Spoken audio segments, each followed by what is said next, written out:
Konnichiwa minasan. Hey friends, how are you? Welcome to Saral Japan YouTube channel. This is a place where we talk about Japan, the Japanese language, and higher studies and jobs in Japan. So this is the second part of this series called Student Alert. In the first part, we had discussed about some of the important criteria which you should consider while you are in your home country and preparing for your higher studies in Japan. You are probably applying for undergraduate or postgraduate course in Japan, and some of the warning bells which you should consider during the application process.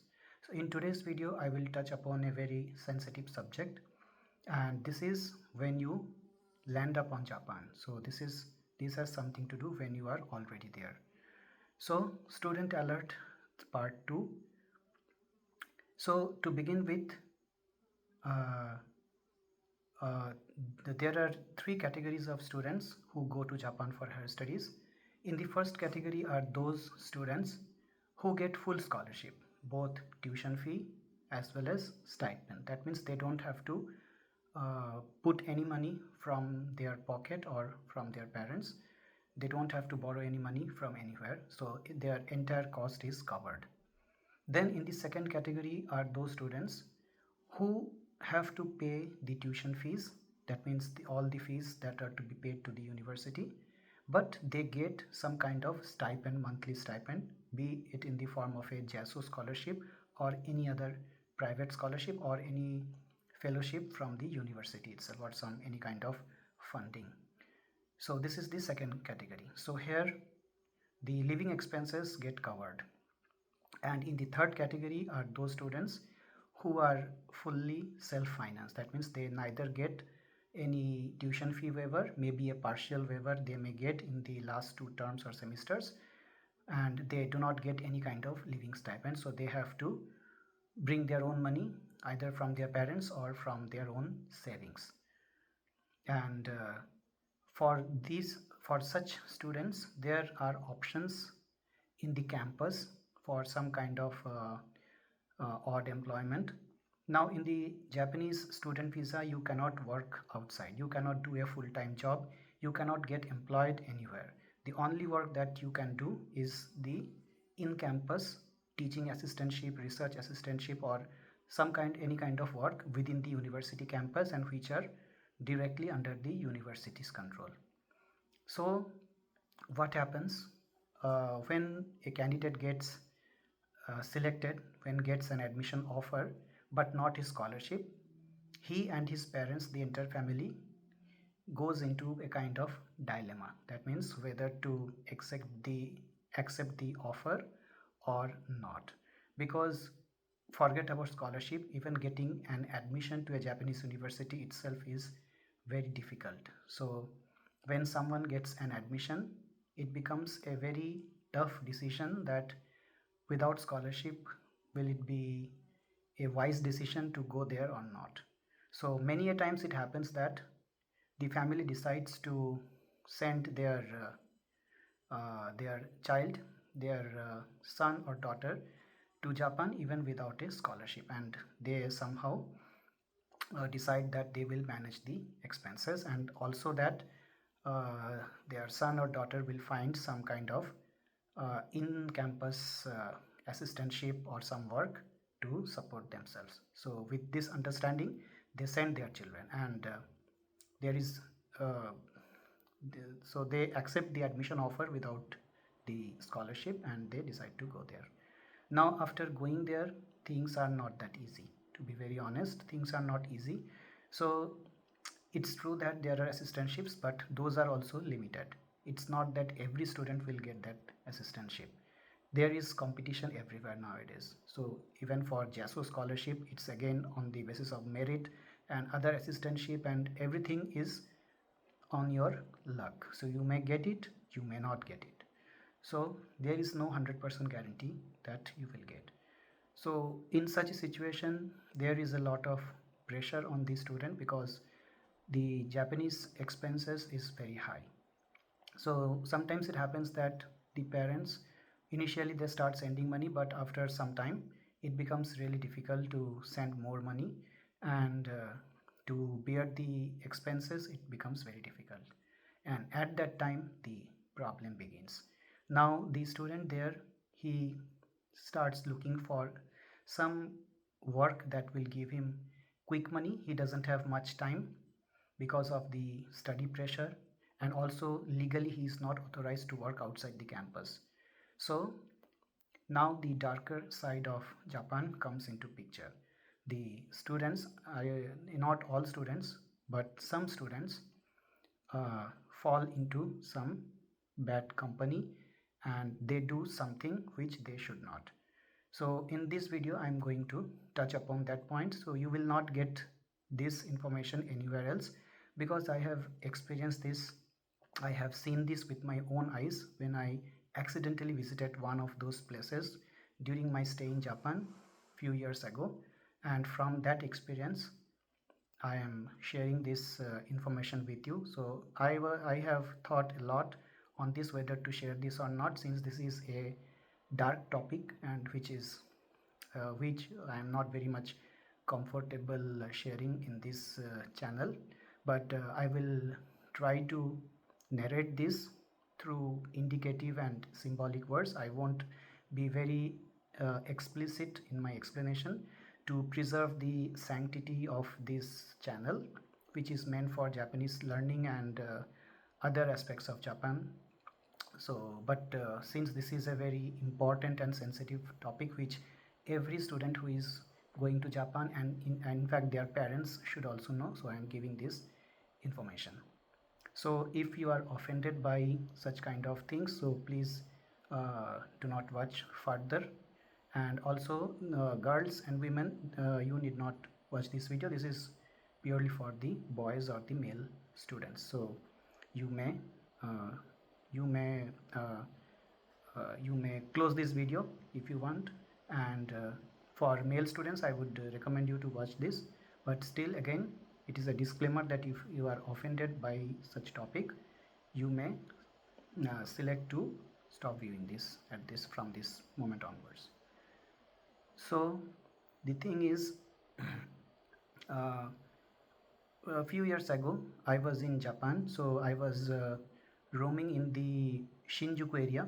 Some of you might be knowing Shinjuku is the heart of the Tokyo city, one of the very busy areas, and it's a very important significant area for tourists also. It's the heart, it's the core of the Tokyo city. And I was just roaming there, and I was just looking on the map on my Google to find places to visit nearby. It was a Christmas weekend, so there was nothing to do. I was there on an official duty, so I was just roaming around, and on the map I saw a bathhouse for men.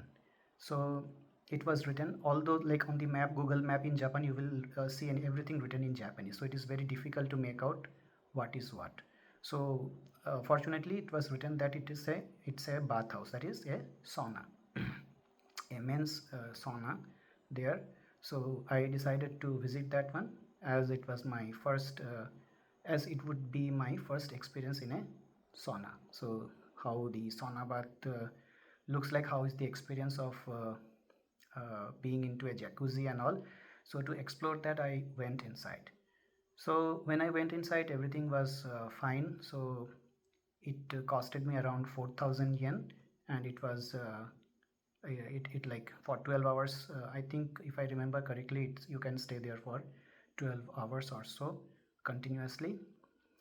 There is food also available inside, and everything. So as per their rules, one has to undress himself completely, and they provide a locker to put all your clothes inside, and instead in place of your clothes you have to wrap a towel around your waist, which they will provide, and they can provide you multiple towels if you need more. So I went inside in that towel, and there were like, first you have to take a shower to before you enter the jacuzzi. Then there are wet sauna, dry sauna places to take shower, and then there are big jacuzzis side by side. So all those things were there. They were great. There were people all around, uh, in towel or without towel. So it's natural, it's normal when it comes to bathhouses. So until that point, everything was normal. So I was enjoying there, the sauna, the jacuzzis and all. And when I was inside the jacuzzi, I was watching people. So that was the ground floor. So I was watching people taking stairs and going to the first floor. That is the second floor. Or if you in Japan, if ground floor is the first floor, then it will be the second floor. So people were going upstairs, and some people were coming down as well from those stairs. So I was just wondering like where they are going, and what's additional there on the upper floor. So once I finished the jacuzzi, I dried myself. I wrapped the towel again around my waist, and I also uh, uh, started walking towards the first floor. So I climbed the stairs, and when I went to the first floor, I saw a closed door. And as soon as I opened the door, like, I was literally shocked. So there were many people inside. The light was very dim. It was kind of blue light, a very mild blue light, and I could sense that there were many people inside, and there were like too much of noise uh, getting generated there. So those were the noises of pain, some kind of cries, as if someone was in pain, or some moaning sounds and all. So I was really shocked to see people playing with each other. So I would use the word play here, because as I said, I won't be using any word that will uh, pollute the sanctity of this channel. So they were literally playing with each other. So they were planning, like they were playing, some were playing in group, some were playing like two persons, somewhere there were three persons engaged. And there were bunkers made there, like the beds, like three-story beds, just like in a student hostel, or in the train. You see three tier, so three-tier beds, and in each of those bunkers, two-person can climb and they can play there. And similarly, there were mattresses laid on the other side of that big hall, and on that mattress also, there were people all engaged in play. So it was like something I had never seen before in my life. And there were people of all age, young people, uh, like students category, obviously above 18 years of age, but very very young people, 18, 19, 20 or 25 years of age. And there were middle-aged men, there were old men as well. So irrespective of the age group, they were all involved in those acts. And yeah. And yeah, so after that, one person then came near me, and he wanted to play with me. So he was making all kinds of gestures, and was inviting me, but I was not comfortable in all this, so I humbly refused. But still he was like kind of adamant, but ultimately he could not convince me, so I just moved forward. And there were many people who were just watching the others playing. So I was like about to come out of that room when I heard some noise on the it was a big hall, and it was dark. As I said, it was a very dim light. So on the other part, or the other side of the hall, I heard some kind of altercation going on, some as if there was some heated arguments going on. So I was just curious like what was going on there. So I walked towards that side of the hall, and I was surprised that one Indian boy, probably like he was kind of student category, he was talking to an elderly Japanese man in that corner, and some kind of arguments and discussion was going on between the two. The Japanese man was speaking in Japanese, so I was not able to understand like what he was talking about, and the Indian man was also trying to explain something in English. So from the Japanese man's behavior, it was clear that he was drunk, and he was not trying to listen to the other man, and he was just shouting and shouting. So after a lot of arguments, so people gathered there, and later on, like some mediator, some Japanese people who understood English, and so they mediated, and I understood that something agreement, they came to some agreement, and the matter was settled. So I was very curious to know what had happened, and what was the issue, and since the other person was from India, so I was more curious as to what was happening.